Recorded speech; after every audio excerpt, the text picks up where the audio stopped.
Pagsuspinde sa koleksyon ng terminal fee sa mga paliparan at pantalan, panawagan ni Representative Tutor sa pamahalaan. Kasama natin sa balita si Radyoman Grace Mariano.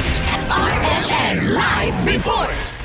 Iminungkahi ni Bohol 3rd District Representative Christine Alexey Tutor sa gobyerno na pansamantalang suspindihin ang koleksyon ng terminal fees sa mga paliparan at pantalan sa buong bansa. Hirit ito ni Tutor sa harap ng tumataas na presyo ng produktong petrolyo dulot ng gulo sa gitnang silangan na tiyak lalatay sa sektor ng turismo, transportasyon at pagkain o agrikultura. Kasama din sa suwestyon ni Tutor ang pagsasaayos ng mga lansangan sa mga lugar sa bansa na dinadayo ng mga turista, gayon din ang pagbawas sa toll fee. Ayon kay Tutor, kung hindi ito gagawin ng pamahalaan ay tiyak marami ang maapektuhan ng krisis, lalo't ang buwan ng Marso hanggang Mayo ay peak season para sa bakasyon at pagbiyahe. Umaasa si Tutor na magiging mabilis ang pagtugon ng gobyerno sa kanyang hiling dahil ang mabagal na aksyon ay tiyak makakaapekto sa gastusin sa travel at fuel at maglalagay din sa alanganin ng trabaho at kabuhayan ng ating mga kababayan. Kasama mo sa DCXL RMN Manila, Radyoman Grace Mariano, Tatak RMN.